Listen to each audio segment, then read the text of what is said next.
Happy Friday, everybody. Who is ready for some girl chat? Yes. I am. Born ready. All right.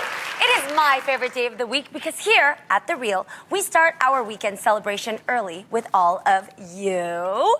That's right, it's not Friday, it's Friday!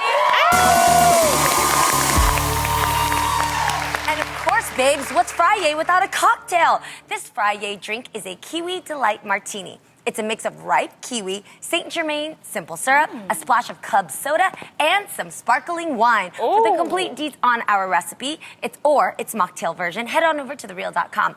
Cheers, ladies. Cheers. Cheers. It looks so pretty. I know, right? Ooh, I love it. So pretty. So pretty. Ooh, it's tart. Okay, now first up. I think I got the mocktail. Really? We'll spike yours up. First up, today is National Wear Red Day, which is meant to raise awareness about cardiovascular disease and save lives. Amen. Love that. In honor of the day, we're all wearing touches of red to show our support. You ladies look beautiful. And Adrienne, I hear that you're actually going to be participating in a special event coming up. I am. I'm so excited about this, Jeannie. I'll actually be walking and emceeing the American Heart Association's Red Dress Fashion Show, February 8th in New York City. Now, the event reminds women of the need to protect their heart health, inspiring them to make a change because cardiovascular disease causes 1 in 3 deaths among women each year, more than all cancers combined. That's so scary. The good news is that 80% of cardiovascular disease, including stroke, may be preventable with education and lifestyle change. So we can make a difference.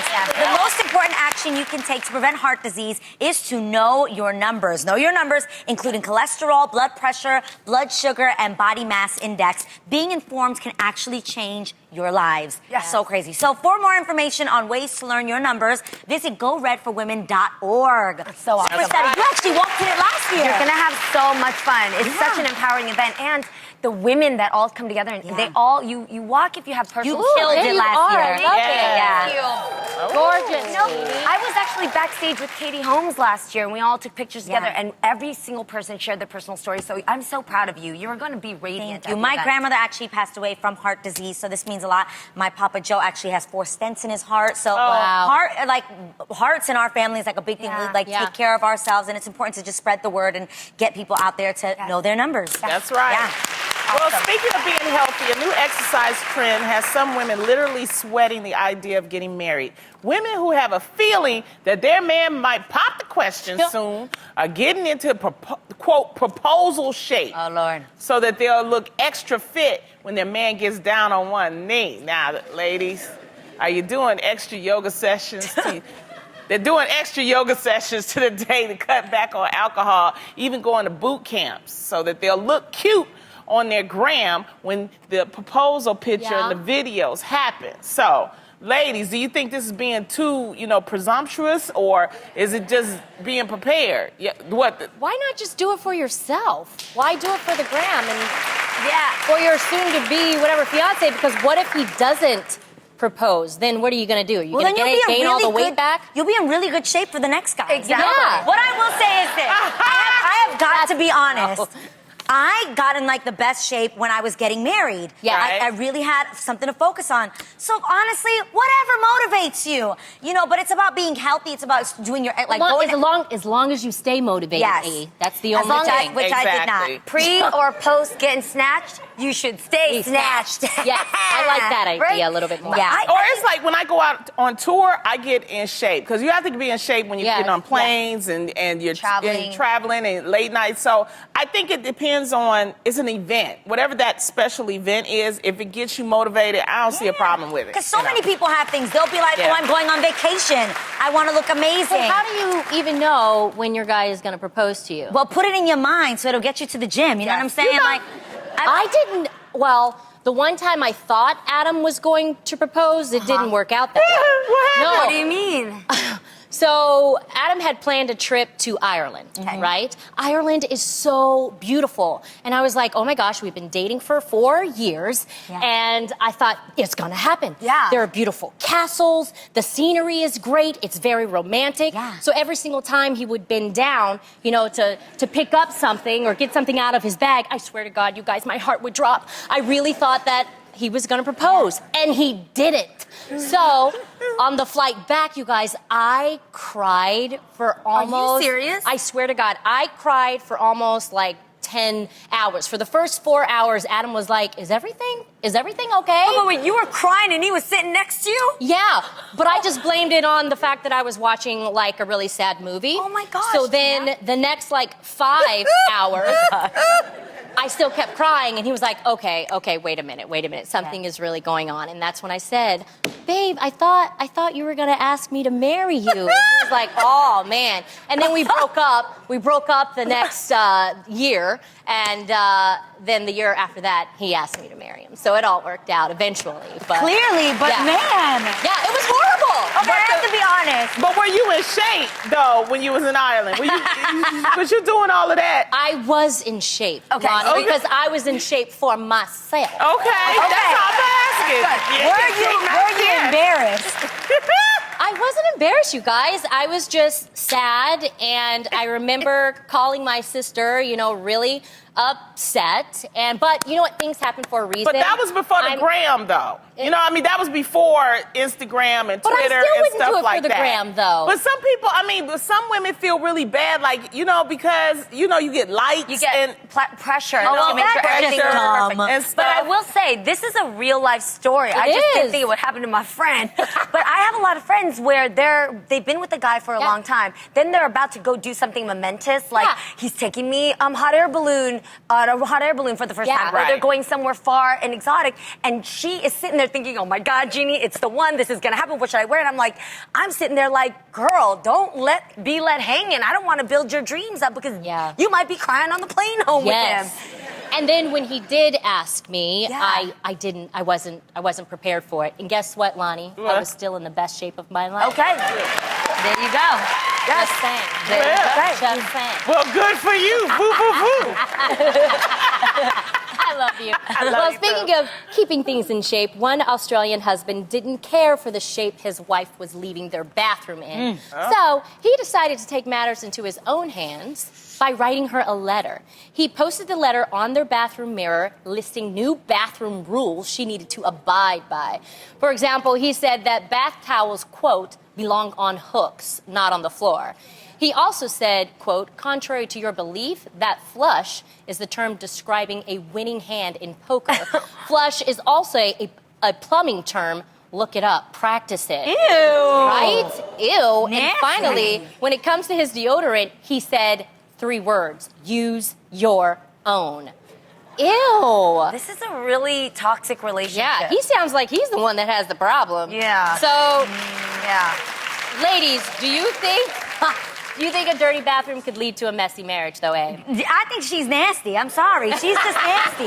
What kind of woman puts her towels on the floor, doesn't flush the toilet? When a man has to tell you to flush the toilet, that is just nasty. I know, but can he say it to her face, though? I think, when it comes Like, to this Clearly, story, you I'm have to assuming write that a they've letter. already probably had this discussion face fact- to face. This probably seems like an ongoing issue. I don't think this happens one time and your man writes Yeah, you a but 40-page novel. yes. But I don't know. I'd feel like a child. Either I'd way, be it like, you know what, feels you're my bad. husband, You not act my like father. a child, you get treated like a child. Okay, but No, but I'm that's with you. rude.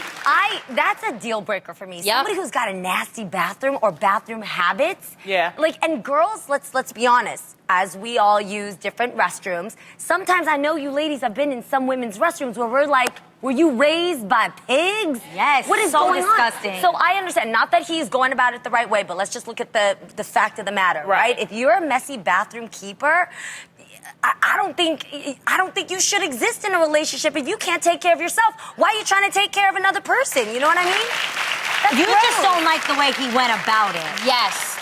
To me, I would rather him handle this situation more maturely. It's like, passive-aggressive. for me, yes, it's passive aggressive, and I don't like that at all. I would actually mess up the bathroom even more if I saw the letter like that. I would be like, okay, you obviously have an issue. Let's talk about it face to face, and maybe I'll try to, fix it. But who knows? I don't know how long they've had. This or how is many another times they've reason had why I'm single, okay? Because I can leave my bathroom any way I want. If the towels want to be, if I want to be unflushed, if I want to go naked, if I lose my deodorant, it's just a beautiful life to be single. Yes. And I'm not saying that said it's not good to be married, but this is just another example. I mean, why can't he talk to his wife? That's what I'm interested in. Yeah, this is a question of compatibility. Once again, I always say this: marry someone that you're compatible with, and I think it doesn't have to do anything with they had to have lived together before. Like, I've never lived with Tamara, but I know she's not a sucia out here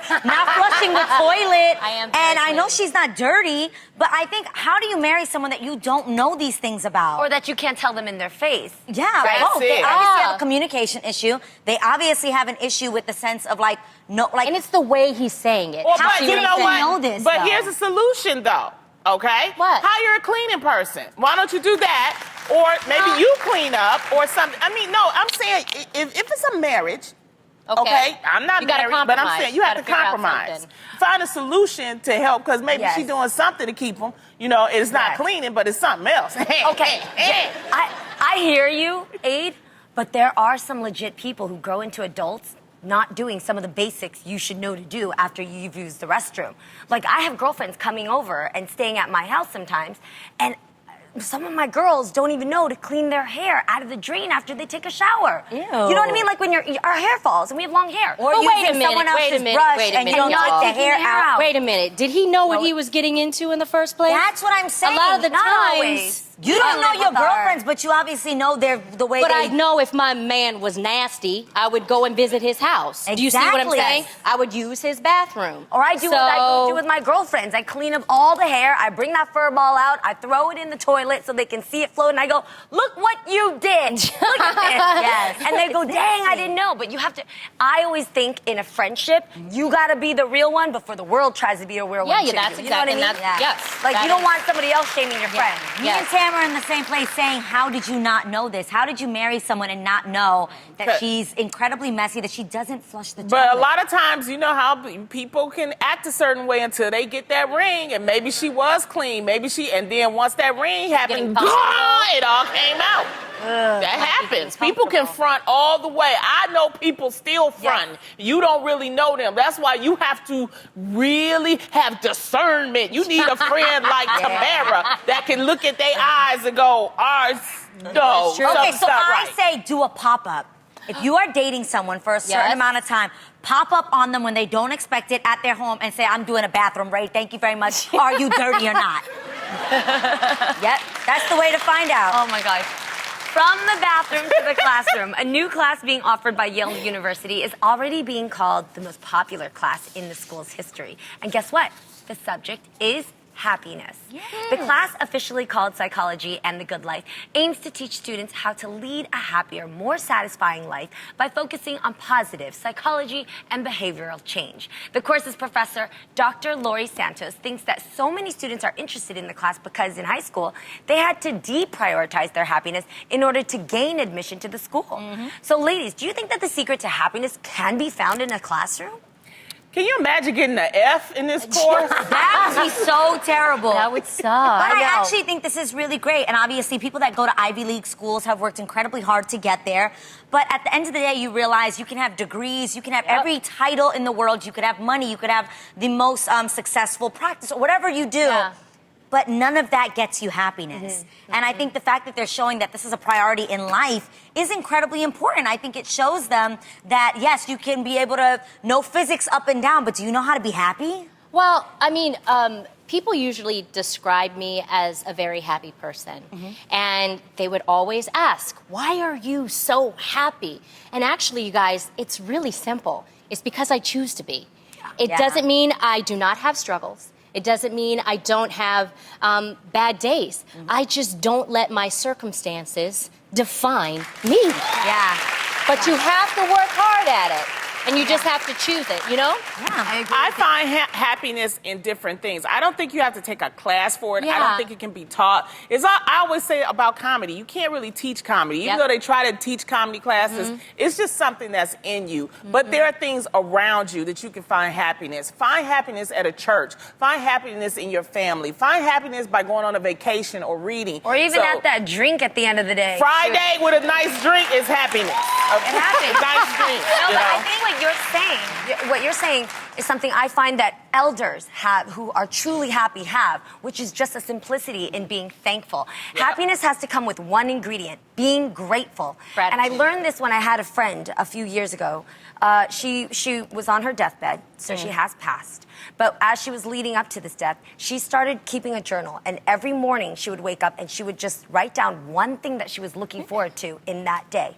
And then before she went to bed, she would write down one thing that was an unexpected surprise that happened for her. Could have been a visit, could have been a word, could have been a funny joke on a TV show. Wow. But in that, whenever she felt down, she just flipped through the pages of that book. And to this day, I kept her book and I continued that tradition for the last 6 years. Yes. Greatest practice.